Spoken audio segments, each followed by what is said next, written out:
Mostly जो standard needle है वो आप किसी भी टैटू में आप यूज कर सकते हो, चाहे वो आरएल हो या आरएस हो। यहाँ से लेकर ऊपर तक ये जो इतना वाला पार्ट है उसको हम लोग टेपर बोलते हैं।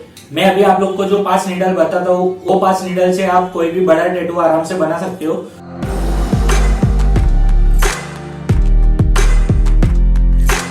Hello everyone, welcome back to my new vlog. So guys, आज का वीडियो थोड़ा थियरी टाइप होने वाला है और उसमें मैं आप लोग को बताऊंगा नीडल्स के बारे में। सबसे पहले हम लोग ये जानेंगे कि नीडल्स कितने टाइप्स की होती है। उसके बाद ये जानेंगे कि लाइनिंग की और शेडिंग की नीडल्स कौन सी है, वो हम लोग किस तरह से पता लगा सकते हैं। और लास्ट में हम लोग जानेंगे कि कौन से टैटू के लिए हम लोग कौन सी नीडल यूज कर सकते हैं। सो सबसे पहले गाइज हम लोग ये जानते हैं कि नीडल्स कितने टाइप्स की होती है। तो नीडल्स होती है 2 टाइप्स की, एक होती है ट्रेडिशनल नीडल और एक होती है कार्ट्रिज नीडल। सो अभी ट्रेडिशनल नीडल और कार्ट्रिज नीडल के बारे में मैं आपको 1 बाय 1 समझाते जाता हूँ। सो सबसे पहले स्टार्ट करते हैं ट्रेडिशनल नीडल से। तो ट्रेडिशनल नीडल होती है वो दिखने में कुछ इस टाइप की होती है और पहले के टाइम पे जब टैटूइंग स्टार्ट हुआ था वो टाइम पे ये नीडल बहुत ज्यादा यूज करते थे। और ट्रेडिशनल नीडल जो होती है वो कॉइल मशीन में मोस्टली ज्यादा यूज होती थी पहले। अभी तो रोटरी मशीन में भी सब आर्टिस्ट यूज करते हैं। तो ट्रेडिशनल नीडल कॉइल मशीन और रोटरी मशीन दोनों में यूज कर सकते हैं। जबकि कार्ट्रिज नीडल जो होती है वो हम लोग पेन मशीन और रोटरी मशीन दोनों में यूज कर सकते हैं। पेन मशीन जो मैं यूज कर रहा हूँ। उसके बाद अब ट्रेडिशनल नीडल हो या कार्ट्रिज नीडल हो, हम लोग को पता कैसे चलेगा कि लाइनिंग की नीडल कौन सी है और शेडिंग के लिए कौन सी नीडल है, वो हम लोग किस तरह से पता लगा सकते हैं वो मैं आप लोग को बताता हूँ। सो आपके पास अगर समझो नीडल है तो उसके पैकेट के पीछे एक कोड दिया रहता है। आप लोग देख सकते हो, अगर आपके पास नीडल रहेगा तो उसके पीछे आप लोग देख सकते हो कि उसमें लिखा रहेगा कि अगर समझो 5 RL है तो 1205 RL लिखा रहेगा। RL का मतलब होता है राउंड लाइनर और वो नीडल लाइनिंग के लिए यूज कर सकते हैं। और 05 का मतलब होता है कि वो 5 पिन वाली है, मतलब 5 RL है। अभी 7 RL होगी तो 07 लिखा रहेगा, 9 RL होगी तो 09 लिखा रहेगा। 1205 जो है वो उसका नीडल का कोड है। 12 का मतलब क्या होता है वो मैं आपको बता देता हूँ।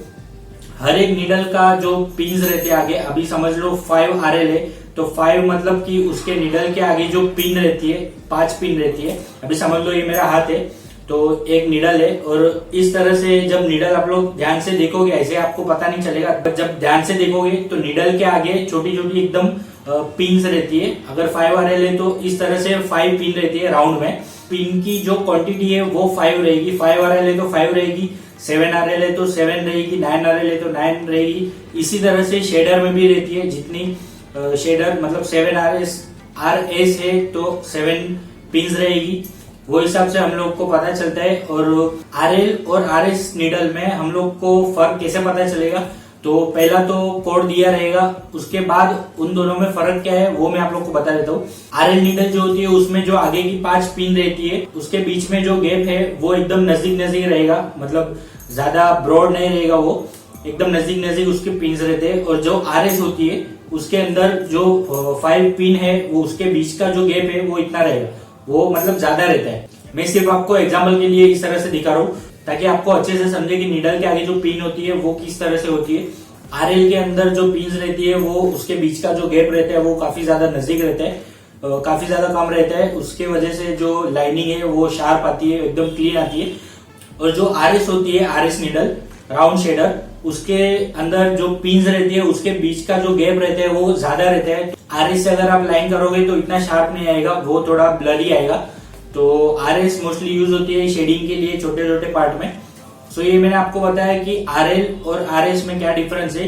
और एक चीज मैं आप लोग को बताना चाहूंगा, मोस्टली जो स्टैंडर्ड नीडल है वो आप किसी भी टैटू में आप यूज कर सकते हो, चाहे वो RL हो या RS हो। स्टैंडर्ड नीडल कौन सी है वो हम लोग को कैसे पता चलेगा, तो नीडल के पीछे जो आपको कोड दिया रहेगा उसमें आपको पता चल जाएगा कि 1205 RL लिखा है, तो मतलब कि वो 05 मतलब वो 5 RL है राउंड लाइनर और 12 है वो स्टैंडर्ड रहेगा। वो 12 का मतलब क्या होता है मैं आपको बताता हूँ। 12 लिखा रहेगा तो समझ लो कि वो पिन्स के जो डायमीटर है स्टैंडर्ड नीडल के वो 0.35 mm है, उसका जो डायमीटर है टोटल वो। उसके बाद आता है बकपिन नीडल। बकपिन मतलब क्या कि अगर समझ लो 5 RL है, उसके पिन्स का जो डायमीटर है वो 0.35 mm है वो स्टैंडर्ड नीडल हो गई। उसके बाद बकपिन आता है। बकपिन में क्या होता है कि आपका जो कोड दिया है वो 1205 के बदले 1005 रहेगा। अगर 1005 लिखा है तो 0.35 स्टैंडर्ड हो गया, 0.30 जो है वो बकपिन हो गया। मतलब स्टैंडर्ड नीडल से और शार्प होती है वो नीडल। तो बकपिन में अगर 1005 है तो 10 का मतलब होता है कि 0.30 mm। अगर आपके नीडल के पीछे 0805 RL लिखा है तो उसका मतलब कि वो 5 RL है, और 08 का मतलब होता है कि वो 0.25 mm उसका जो पिंस का जो डायमीटर है वो है। इसी तरह से जितना वो कोड में दिया रहेगा 12, 10, 08 वो हिसाब से, तो उतना ही जो आपका निडल का शार्पनेस है वो बढ़ते जाता है और निडल जो होती है वो एकदम पतली होती जाती है। तो स्टैंडर्ड निडल तो गाइस आप कोई भी टैटू के लिए यूज कर सकते हो, चाहे वो RL हो या RS हो। बट बकपिन निडल जो है वो मोस्टली अभी समझ लो आपको कोई एकदम शार्प लाइनिंग वाला डिजाइन है या मिनिएचर कोई पोर्ट्रेट है, उसके लिए आप बकपिन निडल यूज कर सकते हो, जिसका जो है डायमीटर एकदम कम रहेगा और शार्पनेस ज्यादा रहेगी। उसके बाद और एक चीज है गाइस, किसी किसी कोड में LT लिखा रहता है। इसका मतलब क्या होता है कि long taper. So guys taper का मतलब क्या होता है, ये यहाँ पर आप देख सकते हो, समझ लो ये नीडल है और नीडल के ऊपर का ये जो पार्ट है पॉइंटेड, यहाँ से जो स्टार्ट हो रहा है आपको अच्छे से दिखता रहेगा, यहाँ से जो स्टार्ट हो रहा है वो यहाँ से लेकर ऊपर तक ये जो इतना वाला पार्ट है उसको हम लोग टेपर बोलते हैं। नीडल्स में टेपर भी अलग अलग साइज के आते हैं, लॉन्ग टेपर भी रहते हैं, मीडियम टेपर रहते हैं, फिर शॉर्ट टेपर रहता है। अगर आपके नीडल के पीछे कोड के बाजू में LT लिखा रहता है तो उसमें उसका मतलब है कि ये लॉन्ग टेपर वाला नीडल है। तो इसमें आप लोग देख सकते हो कि लॉन्ग टेपर और शॉर्ट टेपर में कितना ज्यादा डिफरेंस है। और एक चीज गाइस, बकपिन नीडल यूज करते टाइम आपको बहुत ज्यादा केयरफुल रहना पड़ेगा, क्योंकि बकपिन नीडल जो होती है उसका शार्पनेस बहुत ज्यादा रहता है, तो स्किन डैमेज होने का चांस बढ़ सकता है। अगर आप बिगिनर हो तो बकपिन यूज मत करना स्टार्टिंग में, थोड़ा बहुत एक्सपीरियंस आने के बाद आप लोग ट्राई कर सकते हो धीरे धीरे करके, बट स्टार्टिंग में यूज मत करना क्योंकि उसका शार्पनेस बहुत ज्यादा रहता है। उसके बाद क्या बात करते हैं मैग्नम नीडल्स के बारे में। एक जो होती है वो फ्लैट मैग्नम होती है जिसको हम M1 भी बोल सकते हैं, और दूसरी जो होती है वो कर्व मैग्नम रहती है। M1 जो मैग्नम होती है वो हम लोग कलर पैकिंग के लिए मोस्टली ज्यादा यूज कर सकते हैं, क्योंकि उससे कलर पैकिंग अच्छे से होता है। अगर आप लोग समझ लो सॉफ्ट शेडिंग या पोर्ट्रेट्स के लिए कोई नीडल मैग्नम यूज करना चाहते हो तो उसके लिए आप कर्व मैग्नम यूज कर सकते हो। कर्व मैग्नम से मोस्टली क्या होता है कि जो आप शेडिंग करते हो वो शेडिंग अच्छे से सॉफ्ट शेडिंग आती है, जबकि M1 में इतना ज्यादा सॉफ्ट शेडिंग नहीं आता है।